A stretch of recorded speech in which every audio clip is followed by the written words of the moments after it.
ہر ایک مومن کے دل کی ہے صدا مسلم پرسنل۔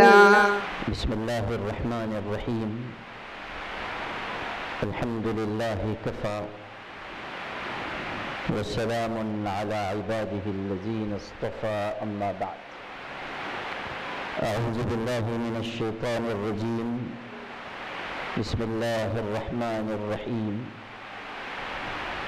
لقد ارسلنا رسلنا بالبینات وانزلنا معهم الكتاب والمیزان لیقوم الناس بالقسط،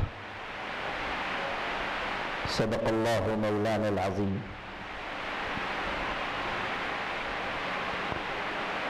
صدر محترم، ملک کے ممتاز عالم دین حضرت مولانا مفتی عتیق احمد بستوی صاحب زید مجدہم، دیگر حضرات علماء کرام، مفتیان اعظام اور آپ تمام قابل احترام بزرگوں اور بھائیوں،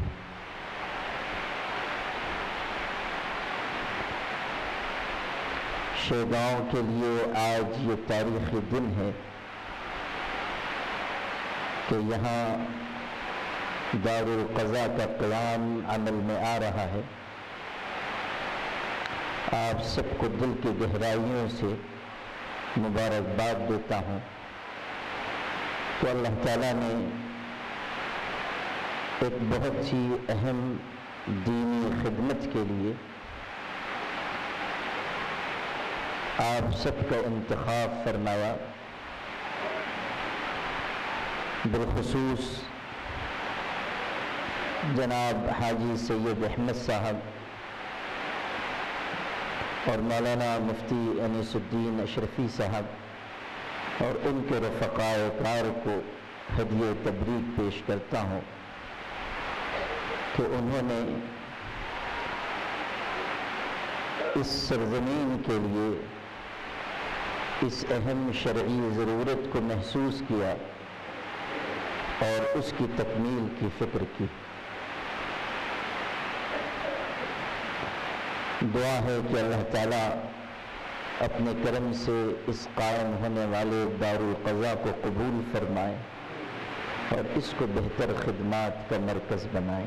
میرے بھائیوں، دارالقضاء کا قیام ایک دینی اور شرعی ضرورت کی تکمیل ہے۔ بحیثیت مسلمان ہماری یہ ذمہ داری ہے کہ ہم اپنے مسائل کو اللہ کی کتاب اور اس کے پاک رسول حضرت محمد مصطفیٰ صلی اللہ علیہ وسلم کی سنت کے مطابق، آپ کے فیصلوں کے مطابق حل کرائیں۔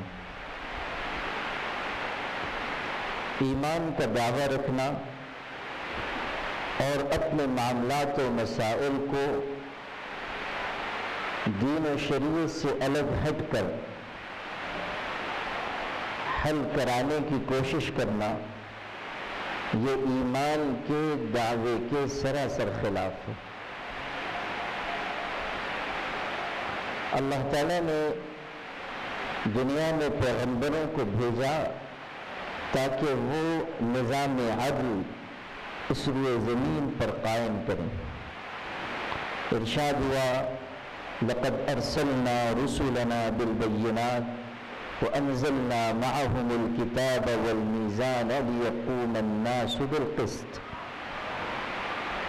کہ یہ جو پیغمبر بھیجے گئے اور ان کے ساتھ اللہ نے کتاب اتاری، اس کا مقصد یہ ہے کہ کائنات میں عدل قائم ہو، لوگ انصاف کے ضابطے کے مطابق زندگی گزار سکیں۔ پیغمبر آئے، شرعی ضابطے کے مطابق انہوں نے لوگوں کے معاملات کو حل کیا، اور سب سے آخر میں ہمارے آقا حضرت محمد صلی اللہ علیہ وسلم تشریف لائے، اور آپ نے ایک ایسی پیاری شریعت ہمیں عطا کی جس میں کہیں انگلی رکھنے کی گنجائش بھی نہیں۔ قوانین شریعت عادلانہ ہیں، منصفانہ ہیں اور ہر نقص اور عیب سے پاک ہیں۔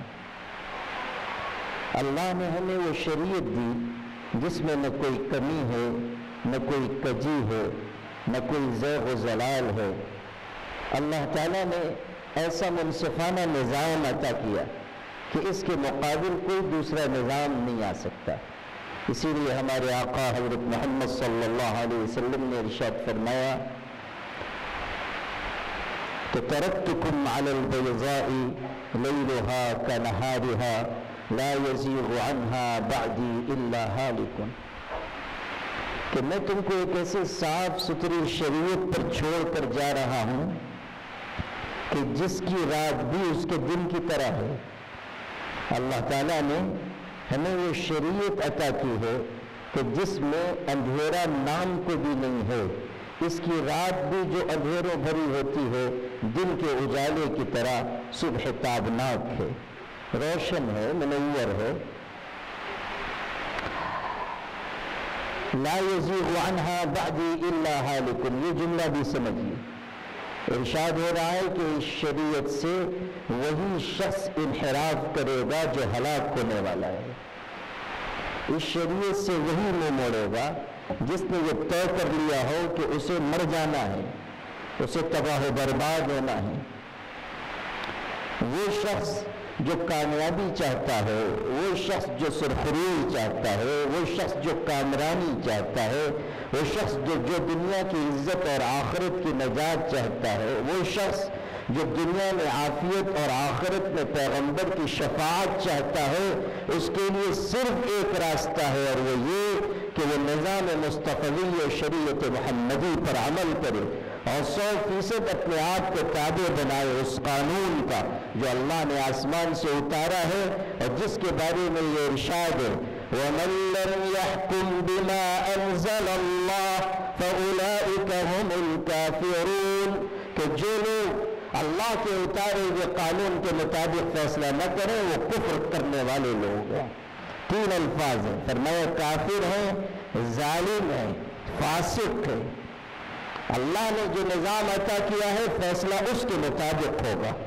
نبی کریم صلی اللہ علیہ وسلم نے پورا نظام قائم کر کے بتایا۔ سب سے پہلے اور سب سے بڑے قاضی تاریخ اسلام کے ہمارے آقا حضرت محمد صلی اللہ علیہ وسلم نے، اور آپ کے بعد آپ کے صحابہ نے نظام قضا کو قائم کیا، پھر تابعین نے، پھر تبع تابعین نے۔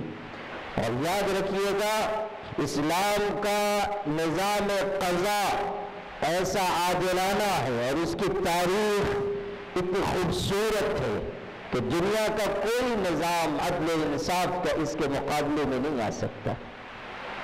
حضرت علی رضی اللہ تعالیٰ نے کتنے بڑے شخص ہیں، اور قاضی کی عدالت میں ان پر یہودی مقدمہ دائر کرتا ہے اور کہہ رہا ہے کہ یہ زرا میری ہے اور معاملہ دارالقضاء میں ہے۔ حضرت علی رضی اللہ تعالیٰ اپنے بیٹے کو اور اپنے غلام کو پیش کرتے ہیں کہ یہ گواہی دیں گے کہ زرا میری ہے، اور قاضی کہتا ہے کہ نہیں، آپ امیر المومنین ہیں، خلیفۃ المسلمین ہیں اپنی جگہ، لیکن بیٹے کی گواہی قبول نہیں کی جائے گی، غلام کی اس کے آقا کے حق میں قبول نہیں کی جائے گی۔ حضرت علی یاد دلا رہے ہیں کہ یہ میرے بیٹے وہ ہیں کہ جن کے بارے میں حضور نے کہا تھا کہ یہ جوانان جنت کے سردار ہیں، کیا ان کی بھی گواہی قبول نہیں ہوگی؟ انہوں نے کہا یہ حدیث اپنی جگہ لیکن گواہی قبول نہیں کی جائے گی، اور فیصلہ یہودی کے حق میں سنا دیا۔ جب یہ بات ہوئی کہ کوئی گواہ نہیں ہے، فیصلہ یہودی کے حق میں کر دیا گیا، اس یہودی نے پکار کر کہا کہ میں گواہی دیتا ہوں کہ ذرا حضرت علی ہی کی ہے، اور اس نظام عدل کو دیکھ کر میں اس بات کی بھی گواہی دیتا ہوں کہ اللہ ایک ہے اور محمد اللہ کے رسول ہے۔ یہ نظام عدل ہے۔ قاضی شریح اسلامی تاریخ کے بہت بڑے قاضی گزرے اور ان کے 20 واقعات ہیں۔ صرف ایک قصہ آپ کو سناتا ہوں۔ ایک معاملہ ان کی عدالت میں دارالقضاء میں آیا، ان کے بیٹے ایک طرف تھے اور دوسرا فریق دوسری طرف، قاضی شرح سے ان کے بیٹے نے کسی وقت کہا کہ ابو جان بس مجھ کو اتنا بتا دیجئے کہ یہ معاملہ میرے حق میں فیصل ہونے والا ہے یا سامنے والے کے، تاکہ اگر میرے حق میں نہ جانے والا ہو تو میں صلح صفائی کر لوں، اور اگر ادھر آنے والا ہو تو پھر میں کوئی کوشش کروں۔ قاضی صاحب نے کہا کہ تم بے فکر ہو کر مقدمہ دائر کرو۔ مقدمہ دائر ہوا اور قاضی شرح نے ساری باتیں سننے کے بعد فیصلہ اپنے بیٹے کے خلاف کیا۔ بیٹے کو بہت صدمہ ہوا کہ پہلے میں نے مشورہ لیا تھا، اگر خلافی مقدمے کا فیصلہ کرنا تھا تو کہہ دیتے۔ وہ بہت غمزدہ تھے اور والد کے پاس آئے تو چہرہ اترا ہوا تھا۔ اب سننا جو بات قاضی صاحب نے کہی، فرمایا کہ بیٹا کائنات میں جتنے لوگ ہیں ان کے مقابلے میں تم مجھ کو سب سے زیادہ محبوب ہو، مگر یاد رکھنا کہ اللہ مجھے تم سے زیادہ محبوب ہے۔ اگر میں تم سے پہلے یہ کہہ دیتا کہ مقدمہ تمہارے خلاف جانے والا ہے اور تم صلح صفائی کر لیتے تو ہو سکتا تھا سامنے والے کا کوئی حق مارا جاتا، قیامت کے دن میں کیا جواب دیتا۔ قاضی ابو یوسف اسلامی تاریخ کے عظیم قاضی گزرے۔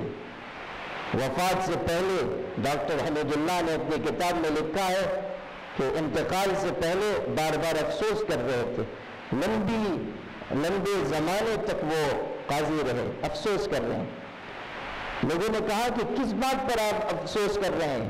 کہا اللہ جانتا ہے کہ میں نے اتنے لمبے زمانے میں کبھی کوئی جانبداری نہیں برتی اور کبھی کسی کے اوپر کوئی ظلم یا زیادتی نہیں ہونے دی۔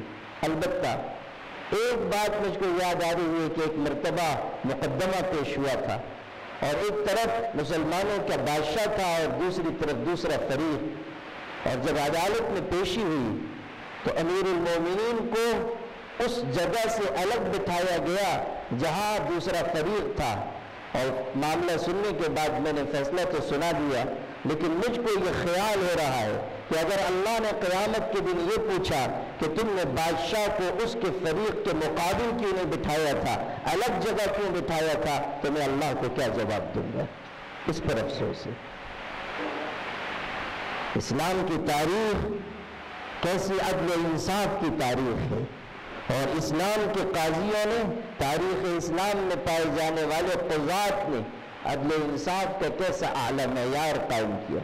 حدیث پاک میں حضور اکرم صلی اللہ علیہ وسلم نے ارشاد فرمایا ان اللہ مع القاضی ما لم یجر، کہ جب تک قاضی نا انصافی نہیں کرتا ہے، ظلم نہیں کرتا ہے، اللہ کی مدد اس کے ساتھ ہوتی ہے۔ جب وہ ظلم کرنے لگ جاتا ہے تو اللہ تعالیٰ اس سے اپنی مدد اٹھا لیتا ہے اور شیطان اس سے چمٹ جاتا ہے۔ قاضیوں کو بھی احتیاط سکھائی گئی۔ حضور صلی اللہ علیہ وسلم نے ارشاد فرمایا ابو داؤد شریف میں کہ جس کے سپرد قضا کا معاملہ کیا جائے وہ ایسا ہے جیسے بغیر چھری کے کسی کو ذبح کر دیا جائے۔ بہت بڑی ذمہ داری اس پر ڈالی جا رہی ہے۔ کہیں بھی اگر جانبداری برتے گا، کسی کی طرفداری کرے گا اور اصول کتاب و سنت سے ہٹ کر کوئی فیصلہ کرے گا، قیامت کے دن اس کا سخت مواخذہ ہونے والا ہے۔ حضور صلی اللہ علیہ وسلم نے فرمایا قاضی تین طرح کے ہیں، دو جہنم میں جائیں گے، ایک جنت میں جائے گا۔ ایک وہ شخص جو نہیں جانتا اور پھر فیصلہ کرتا ہے، وہ بھی اپنے جہالت کی بنیاد پر لوگوں کا حق ضائع کر رہا ہے، جہنمی ہے۔ اور جو فیصلہ کر رہا ہے اور جان بوجھ کر کسی کے ساتھ زیادتی کرتا ہے، یہ بھی جہنمی ہے۔ البتہ جو قاضی عدل و انصاف کے ساتھ فیصلہ کرنے والا ہے وہ جنت میں جانے والا ہے، وہ جنتی قاضی ہے۔ میرے بھائیو، اسلام کی تاریخ روشن اور زرین تاریخ ہے، اور اللہ تعالیٰ نے ہماری اسلامی تاریخ میں ایسے عدل و انصاف کے مجسم پیکر پیدا کیے کہ اگر ان کی تفصیل بیان کی جائے اور ان کے واقعات بیان کیے جائیں تو بہت وقت درکار ہوگا۔ آپ کو صرف میں نے چند مثالیں بیان کی ہیں تاکہ آپ کو اندازہ ہو کہ اسلامی نظام قضا کتنا خوبصورت ہے۔ اور اسلامی نظام قضا کی خوبی یہ بھی ہے کہ یہاں کسی کو غیر ضروری طریقے پر پریشان نہیں کیا جائے گا، لمبی مدت تک اس کو آنے جانے کا پابند نہیں کیا جائے گا۔ ہدایت دی جاتی ہے قضات کو کہ معاملات کو جتنی قریبی مدت میں ہو سکے سمجھ بوجھ کر تمام پہلوؤں پر نظر کرنے کے بعد فیصل کر دیا جائے۔ یہ نہ ہو کہ ایک آدمی آیا ہے جوانی کی عمر میں اور فیصلہ ہوتے ہوتے بڑھاپے کی عمر کو پہنچ جائے۔ آپ کو اس پر حیرت نہیں ہونی چاہیے، اس لیے کہ ہمارے ملک میں ایسا بھی ہوتا ہے کہ ایک آدمی نے اپنی بیوی سے چھٹکارے کے لیے عدالت میں عرضی دی، اس لیے کہ ہمارے برادران وطن کے ہاں تو طلاق کا وہ نظام نہیں ہے جو ہمارے یہاں ہے۔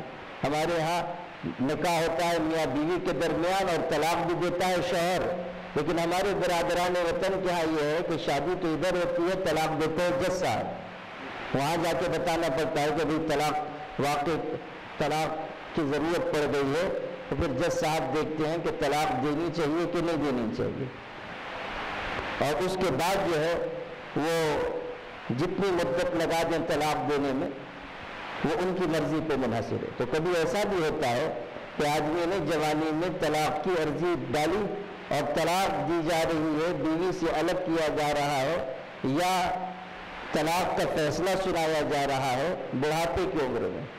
اب وہ بیچارہ اس بڑھاپے کی عمر میں اگر علیحدگی ہو بھی گئی تو اب جائے گا کہاں؟ دوسرے نکاح کی اس کی عمر نہیں رہی، جب بیوی اور شوہر دونوں الگ ہو گئے تو طلاق کا معاملہ چلتا رہا، اب جا کے فیصلہ سنایا گیا ہے، دونوں کی زندگی اجیر ہے۔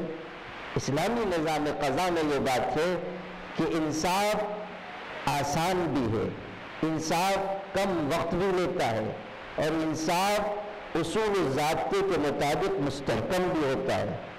قاضی اگر اپنی مرضی سے چاہے کہ کسی کے حق میں کوئی فیصلہ سنا دے، نہیں سنا سکتا ہے، اس لیے کہ اس سے پوچھا جائے گا کہ تم نے کس بنیاد پر یہ فیصلہ کیا ہے۔ اگر قاضی کوئی غلط فیصلہ کرتا ہے تو اس سے اوپر اس کی اپیل دائر کی جائے گی اور اس کا جائزہ لیا جائے گا، اور اگر قاضی نے اصول و ضوابط سے ہٹ کر کوئی فیصلہ دیا ہے تو وہ فیصلہ کل عدم قرار دیا جائے گا کہ یہ فیصلہ نہیں چلے گا، اس لیے کہ یہ انسانوں کا بنایا ہوا قانون نہیں ہے، یہ اللہ کا اتارا ہوا قانون ہے، یہ اللہ تعالیٰ کا نازل کیا ہوا قانون ہے، اور اس کے ضابطے متعین ہیں، کسی کی مرضی اس میں نہیں چلے گی۔ پھر یہ بات بھی سمجھنے کی ہے کہ مسلمانوں کی بنیادی ذمہ داری ہے کہ وہ دارالقضاء سے فائدہ اٹھائیں، اپنے معاملات شرعی دارالقضاء سے حل کرائیں۔ یہ نہ ہو کہ دارالقضاء قائم ہو گیا، دارالقضاء چل رہا ہے اور ہم اپنے معاملات و مسائل کے سلسلے میں اپنی مرضی کے مالک بنے ہوئے ہیں، جہاں چاہ رہے ہیں لے جا رہے ہیں، جس طرف ہوا چل پڑی ہے اس طرف جا رہے ہیں۔ کتنی ہماری مسلمان بہنیں ہیں مہیلا منڈل کا رخ کرتی ہیں، عدالتوں کا۔ اب تو مسلمانوں میں ایسے دلال قسم کے لوگ پیدا ہو گئے ہیں کہ جو باضابطہ عورتوں کو ورغلا کر لے جاتے ہیں تاکہ ان کے ذریعے ان کا بھی نام نفقہ چلتا رہے، ان کا بھی خرچ نکلتا رہے، اور عورتیں جو ہیں وہ مہیلا منڈل کے چکر کاٹتی رہیں، ازدواجی زندگی ان کی تباہ ہو جائے۔ میرے بھائیوں، ہمارے لیے اللہ تعالیٰ نے جو خوبصورت نظام دیا ہے اسی سے ہمیں اپنے آپ کو جوڑ کر رکھنا چاہیے، اور اللہ تعالیٰ کی طرف سے جو احکامات ہیں، جو قوانین ہیں، جو نظام ہے، اس نظام کو ہمیں اپنانا چاہیے، اور جہاں تک ہو سکے دارالقضاء ہی سے اپنے شرعی مسائل کو حل کرائیں۔ یاد رکھیے گا یہ مسئلہ عین ایمان سے جڑا ہوا ہے، دین سے جڑا ہوا ہے۔ قسم کھا کر قرآن میں کہا جا رہا ہے فَلَا وَرَبِّكَ لَا يُؤْمِنُونَ حَتَّى يُحَكِّمُوكَ فِي مَا شَجَرَ بَيْنَهُمْ ثُمَّ لَا يَجِدُوا فِي أَنفُسِهِمْ حَرَجًا مِّمَّا قَضَيْتَ وَيُسَلِّمُوا تَسْلِيمًا۔ قسم کھائی گئی ہے کہ وہ لوگ مسلمان نہیں ہو سکتے جو اپنے معاملات میں آپ کو حکم نہ بنائیں اور پھر فیصلے کو خوش دلی سے تسلیم نہ کریں۔ ایک طرف تو یہ ہے کہ اللہ کے پاک رسول صلی اللہ علیہ وسلم کو اپنے معاملات میں حکم بنائیں اور پھر ان کے فیصلے کو خوش دلی سے تسلیم کریں، خوش دلی سے تسلیم کریں، مانیں۔ اس لیے مانیں کہ اگر بظاہر میرا کوئی نقصان بھی ہو رہا ہے تب بھی اللہ اور اس کے پاک رسول کا حکم ماننے کی وجہ سے اللہ مجھ کو جنت میں داخل کرے گا۔ یاد رکھیے گا ہمارے دین میں جیت اور ہار نہیں ہے، ہمارے دین میں جیت ہی جیت ہے۔ جو شخص بظاہر نقصان اٹھا رہا ہے وہ بھی آخرت میں بہت بڑا فائدہ پانے والا ہے، اسے یاد رکھیے۔ جیت ہی جیت دین میں ہے۔ کہ خاتون حضور کی خدمت میں آئی، اعتراف کیا کہ مجھ سے غلطی ہو گئی، بدکاری ہو گئی، مجھ پر سزا جاری کر دیجیے۔ حضور نے پہلے تو فرمایا کہ ہو سکتا ہے کوئی اور تم سے غلطی ہوئی ہو، اس نے کہا نہیں پیٹ میں بچہ بھی ہے، حضرت نے فرمایا پھر حد جاری نہیں ہو سکتی، جاؤ جب بچہ پیدا ہوگا تب آنا۔ بچہ پیدا ہوا، ایمان دیکھیے، پھر وہ آئی، کہا اللہ کے رسول اب مجھ کو پاک کر دیجیے۔ حضور نے فرمایا کہ نہیں ابھی بچے کو تمہاری ضرورت ہے، جاؤ جب یہ کھانے والا ہو جائے تب آنا۔ اب آئی، روٹی اس نے ہاتھ میں دی بچے کی اور کہا حضور کو کھا کر دکھاؤ، وہ کھانے لگا۔ حضور نے فرمایا کہ اچھا اب اس پر حد جاری کر دو۔ حد جاری کی گئی، جو عزم سنانا ہے وہ سنیے، حد جاری کی گئی۔ ایک خاتون سے غلطی ہوئی ہے، بظاہر اس پر حد جاری کی جا رہی ہے اور وہ دنیا سے رخصت ہو رہی ہے، کتنا بڑا نقصان اس کا ہو رہا ہے بظاہر، لیکن جب حد جاری کی گئی اور خون کے کچھ چھینٹے اڑ کر ایک صحابی کے کپڑے پر آ گئے اور ان کی زبان سے ایک جملہ نکل گیا جو نامناسب تھا، نامناسب جملہ ان کی زبان سے نکل گیا، کچھ ایسا کلمہ جو نہیں کہنا تھا، حضور صلی اللہ علیہ وسلم نے سن لیا تو آپ کا چہرہ مبارک غصے سے سرخ ہو گیا اور آپ نے فرمایا ہرگز نہ کہو، اس لیے کہ اس نے ایسی توبہ کی ہے کہ اگر مدینے والوں پر پھیلا دی جائے تو سب کی مغفرت کے لیے کافی ہو جائے۔ ہمارے دین میں جیت ہی جیت ہے، ہار کا کوئی تصور نہیں ہے۔ جو جیتا ہے وہ بھی جیتا ہے اور جو ہار گیا ہے وہ بھی اللہ تعالیٰ کے ہاں اس کے وعدوں کے مطابق اجر و ثواب پانے والا ہے۔ اس لیے دارالقضاء کے نظام سے اپنے آپ کو جوڑیے اور اللہ اس کے رسول کے فیصلوں کو خوش دلی سے تسلیم کیجیے۔ قرآن کہہ رہا ہے وَمَا كَانَ لِمُؤْمِنٍ وَلَا مُؤْمِنَةٍ إِذَا قَضَى اللَّهُ وَرَسُولُهُ أَمْرًا أَن يَكُونَ لَهُمُ الْخِيَرَةُ مِنْ أَمْرِهِمْ۔ کسی مسلمان مرد و عورت کے لیے اس بات کی گنجائش نہیں ہے کہ اللہ اس کے رسول کے فیصلے کے بعد وہ کوئی اور راستہ اختیار کرے، کوئی گنجائش نہیں ہے۔ آخری فیصلہ اللہ اس کے رسول صلی اللہ علیہ وسلم کا ہے۔ حضور کے زمانے میں ایک واقعہ آپ کو سناؤ، حضرت جلیبیب رضی اللہ تعالیٰ اصحاب رسول میں سے ایسے صحابی ہیں کہ جو شکل صورت کے اعتبار سے اچھے نہیں تھے، اور روایتوں میں ان کے بارے میں ہے کہ لا درہم لہ ولا دینار ولا متاع، نہ ان کے پاس روپیہ پیسہ تھا، نہ کوئی گھر تھا، نہ کوئی سامان تھا، اور شکل صورت بھی اچھی نہیں تھی، چہرے پر چیچک کے داغ تھے، رنگ بھی اچھا نہیں تھا، لیکن ایمان کی ایسی تابناکی اور خشیت الہی کا ایسا جوہر ان کو حاصل تھا کہ ان کے بارے میں ہے کہ لا یغیب عن الصلوات ولا عن الغزوات، کبھی پہلی صف سے پیچھے نہیں رہتے تھے اور کبھی جہاد میں بھی پیچھے نہیں ہوتے تھے، اور حضور پر جان چھڑکتے تھے اور حضور بھی ان سے بے پناہ محبت کرتے تھے، حضور صلی اللہ علیہ وسلم کی خدمت میں اکثر حاضر رہتے تھے۔ ایک دن حضرت نے کہا جلیبیب نکاح نہیں کرو گے؟ انہوں نے کہا حضرت نکاح کے لیے کون آمادہ ہوگا؟ نہ میرے پاس گھر ہے، نہ در ہے، نہ درہم ہے، نہ دینار ہے، نہ ساز و سامان ہے، نہ کوئی ٹھوٹ ٹھکانہ ہے، کچھ بھی تو نہیں ہے، شکل و صورت بھی اچھی نہیں ہے۔ حضرت نے فرمایا ہم تمہارا نکاح کرائیں گے۔ حضور صلی اللہ علیہ وسلم مجسم رحمت تھے، آپ کا قلب اطہر ساری کائنات کے انسانوں کے درد سے بھرا ہوا تھا۔ وَمَا أَرْسَلْنَاكَ إِلَّا رَحْمَةً لِّلْعَالَمِينَ، حضور کو تو باعث رحمت بنا کر بھیجا گیا تھا۔ ارشاد ہوا کہ آپ باعث رحمت ہیں سارے جہان والوں کے لیے، اور خود حضور نے فرمایا لم ابعث لعانا ولکنی بعثت رحمتا، مجھے لعنت ملامت کرنے والا بنا کر نہیں بھیجا گیا، مجھے باعث رحمت بنا کر بھیجا گیا۔ جگر نے کہا تھا یہ تو دنیا میں نبی بھی، پیغمبر بھی، نبی بھی آئے، مصلح ملی و ملکی و رشی بھی آئے، حق جوہندہ و حق ولی بھی آئے، واقف و محرم سر ازلی بھی آئے دنیا میں بہت پاک و مکرم بن کر، آیا نہ کوئی مگر رحمت عالم بن کر۔ یہ شان تو صرف حضور صلی اللہ علیہ وسلم کی تھی۔ دنیا کے انسانوں میں سے کسی کے دل میں 10 لوگوں کی، کسی کے دل میں 20 لوگوں کی گنجائش ہوتی ہے، کوئی بہت صاحب دل ہوا تو 1000 2000 کی گنجائش ہوتی ہے، لیکن کائنات میں صرف قلب محمدی ایسا قلب ہے کہ ساری کائنات بھی اس میں سما جائے تو اس کی وسعتیں ختم نہیں ہونے والی ہے۔ حضور کا دل مجسم رحمت ہے۔ آپ نے جب یہ سنا کہ مجھ سے نکاح کے لیے کون تیار ہوگا یا کون اپنی بیٹی دے گا، آپ نے فرمایا میں نکاح کراؤں گا۔ میں مختصر کر کے آپ سے عرض کرتا ہوں، حضور صلی اللہ علیہ وسلم نے کہ انصاری صحابی سے کہا اپنی بیٹی کا ان سے نکاح کر دو، وہ متردد ہوئے، گھر میں مشورہ کرنے لگے بیوی سے کہ جلیبیب کے بارے میں حضرت نے یہ کہا ہے، اور دونوں میاں بیوی اس بات میں پریشان تھے کہ کیسے رشتہ کیا جائے، اور وہ خاتون، وہ لڑکی جس کے بارے میں مشورہ ہو رہا ہے وہ بھی سن رہی ہے۔ جب یہاں تک بات پہنچی کہ انکار کر دینا چاہیے، مناسب نہیں ہے بیٹی وہاں دی جائے، تو بیٹی پکار اٹھی کہ یہ نہ دیکھو کہ کس کے لیے پیغام آیا ہے، یہ دیکھو کہ پیغام بھیجنے والا کون ہے۔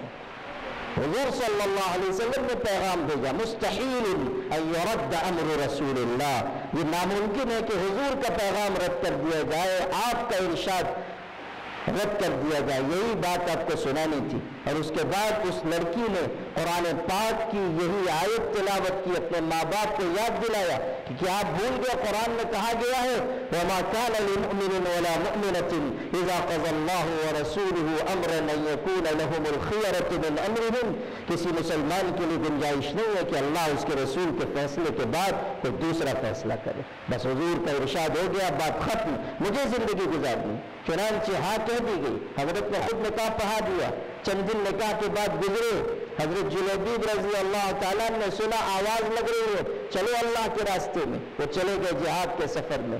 جب لڑائی ختم ہوئی، لوگ زخمیوں کو، شہداء کو تلاش کر رہے تھے، حضور نے فرمایا کن کو ڈھونڈتے ہو؟ لوگوں نے کہا فلاں فلاں فلاں کو، مشہور صحابہ کا نام لیا۔ حضور نے فرمایا تم فلاں فلاں کو ڈھونڈتے ہو اور میں اپنے ساتھی جلیبیب کو تلاش کر رہا ہوں۔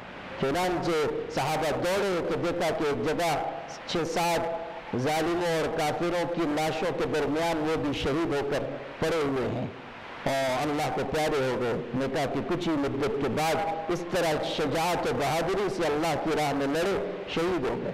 حضور کو خبر دی گئی تو آپ کی آنکھوں میں آنسو آ گئے اور آپ آئے ان کی لاش کے پاس اور آپ نے ان کا چہرہ صاف کیا اور آپ نے ان کو اپنے گود میں رکھا، اپنی گود میں رکھا اور ارشاد فرمایا انت منی وانا منک، اس حالت میں کہ آپ کے آنسو بہ رہے ہیں، آپ کہتے ہیں کہ جلیبیب تو مجھ سے ہے اور میں تجھ سے ہوں۔ جلیبیب رضی اللہ عنہ کو کیسا شرف حاصل ہوا۔ حضرت انس اس روایت کے راوی ہیں، کہتے ہیں حضور نے فرمایا اپنے بھائی کے لیے قبر کھودو، اور جب تک قبر کھودی گئی لم یکن لہ فراش غیر صاعد رسول اللہ، جب تک قبر کھودی جا رہی تھی جلیبیب کا بستر حضور کے دونوں بازو تھے، حضور اپنے دونوں بازو پر ان کو لے کر بیٹھے ہوئے ہیں اور قبر کھودی جا رہی ہے۔ جب قبر تیار ہو گئی تو آپ ان کو اٹھا کر لے کر آئے اور فرمایا کہ اپنے بھائی کو احترام سے لٹا دو۔ صحابہ کرام نے جو عزت و اکرام کا معاملہ دیکھا تو بعض صحابہ کو یہ تمنا ہوئی کہ کاش جلیبیب کی جگہ ہم ہوتے جس کو یہ عزت حاصل ہوئی۔ یہ ہے وہ چیز جو آپ کو سنانی تھی کہ اللہ اس کے رسول کا فیصلہ آ گیا، بس وہ آخری فیصلہ ہے۔